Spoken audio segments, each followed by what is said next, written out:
Sahabat Fresh Juice, sesaat lagi kita akan mendengarkan Fresh Juice Senin 27 Mei 2024 bersama Pastor Givan Pati MSC dari California, Amerika. Selamat mendengarkan.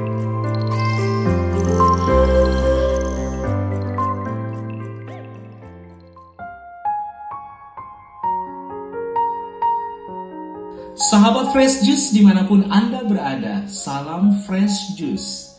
Saya mengundang kita semua untuk larut di dalam pembacaan kitab suci dan permenungannya. Tuhan bersamamu. Inilah Injil suci menurut Markus. Pada waktu Yesus berangkat untuk meneruskan perjalanannya, datanglah seorang berlari-lari mendapatkan dia, dan sambil bertelut di hadapannya ia bertanya, "Guru yang baik, apa yang harus kuperbuat untuk memperoleh hidup yang kekal?" Jawab Yesus, "Mengapa kau katakan aku baik? Tak seorang pun yang baik selain daripada Allah saja. Engkau tentu mengetahui segala perintah Allah. Jangan membunuh, jangan berzina, jangan mencuri, jangan mengucapkan saksi dusta, jangan mengurangi hak orang, hormatilah ayahmu dan ibumu." Lalu kata orang itu kepadanya, "Guru, semuanya itu telah kuturuti sejak masa mudaku." Tetapi Yesus memandang dia dan menaruh kasih kepadanya, lalu berkata kepadanya, "Hanya satu lagi kekuranganmu. Pergilah, jualah apa yang kau miliki dan berikanlah itu kepada orang-orang miskin, maka engkau akan beroleh harta di surga. Kemudian datanglah kemari dan ikutlah aku." Mendengar perkataan itu, ia menjadi kecewa lalu pergi dengan sedih sebab banyak hartanya.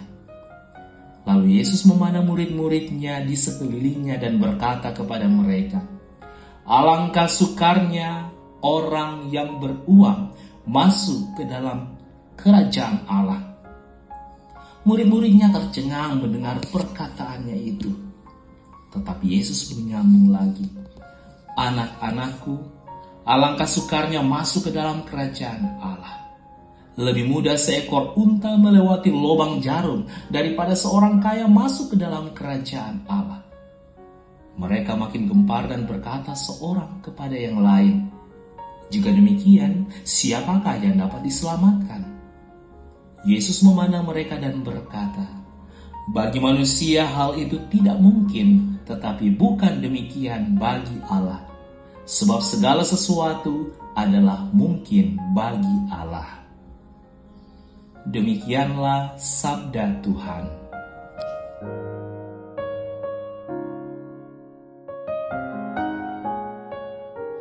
Saudari dan saudara yang terkasih, beberapa saat yang lalu saya memberikan rekoleksi di salah satu sekolah.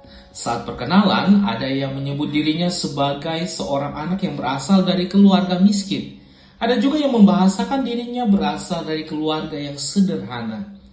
Di sini kita bisa melihat bahwa mindset yang dipakai adalah materi. Keterarahan berpikirnya merujuk pada harta benda. Sedikit harta dibilang miskin, banyak atau berlimpah disebut kaya. Di sisi kehidupan yang lain, kalau kita menilik ke sekitaran kita, maka akan dengan mudah dijumpai pribadi atau sekelompok orang yang merasa dirinya sehat secara rohani. Bisa jadi dia rajin olah tapah, terlibat dalam aneka kegiatan rohani, misa harian, ibadat, doa rosario, devosi, novena, dan lain sebagainya. Mereka merasa bahwa itu semua menjadi nutrisi rohani yang mencukupkan bagi perjalanan kehidupan di dunia. Kalau itu sudah terpenuhi, mereka merasa bahwa mereka telah terpenuhkan secara rohani. Ada kepuasan di sana. Bahkan amat disayangkan terkadang ada kesombongan juga terselip di sana. Hal ini menjadikan mereka berpuas diri, merasa sudah cukup dan tidak membutuhkan lagi hal-hal lain bagi kesempurnaan kehidupan rohani mereka. Sampai pada titik ini kita dihantar pada kesadaran akan dua jenis kebutuhan dalam diri manusia, yakni yang sifatnya rohani dan yang sifatnya jasmani. Kepuasan yang tak kelihatan dan kepuasan yang hanya bisa dirasakan secara rohani, tidak secara kasat mata. Saudara-saudara yang terkasih, Injil hari ini mengisahkan tentang seorang pemuda yang merasa bahwa dirinya telah memenuhi dua jenis kebutuhan ini. Dia berbangga dan berpuas diri karenanya. Ia kaya secara materi, tetapi juga berkecukupan secara rohani. Ia berkelimpahan harta, namun juga saleh, komplit pokoknya. Amat mungkin ia berharap Yesus akan menjawab bahwa hidupnya sudah sempurna. Tetapi ia dikejutkan oleh tanggapan Yesus. Yesus tidak ingin orang kaya itu berpuas diri. Yesus menantangnya untuk mengikut Tuhan tanpa harta. Alhasil, dia muntaber, mundur tanpa berita. Hal ini menjadi semacam beautiful reminder bagi kita untuk berproses diri semakin baik dan sempurna di hadapan Tuhan. Pertama yang mau kita renungkan adalah kita diajak untuk melekatkan diri dengan Tuhan sebagai prioritas dalam hidup kita. Ada begitu banyak kelekatan dunia yang mempengaruhi kita sehingga tidak lagi menomorsatukan Tuhan. Kita dikelilingi oleh sejuta hal yang menjanjikan kenikmatan yang menggoda. Tawaran-tawaran yang menggiurkan menjamur di mana-mana, seakan menawarkan bahagia yang bukan sesaat. Uang, harta, dan kekayaan materi bisa menjadi bias fokus hidup kita. Semuanya itu mengikat kita. Kita menjadi orang yang tidak bebas. Kita tidak lagi merdeka sebagai anak-anak Allah. Memang kita membutuhkan uang, harta, dan materi untuk hidup di dunia. Gak ada salahnya. Tetapi yang menjadi salah apabila kita meletakkannya sebagai tujuan dan prioritas hidup kita. Kisah pemuda dalam Injil hari ini mengundang kita untuk membebaskan diri dari segala kelekatan yang mengaburkan iman dan harapan kita kepada Tuhan. Dan saat yang sama, kita menjadikan Tuhan sebagai prioritas dan pijakan utama keberadaan hidup kita. Kita mau meletakkan Tuhan pada posisi yang melebihi dan melampaui apapun. Yang kedua, kisah Injil hari ini memberi peringatan bahwa kepuasan rohani pada hal-hal yang kurang tepat dapat terjadi juga pada kita. Kita bisa saja berkata, sudah cukup banyak yang kulakukan untuk gereja.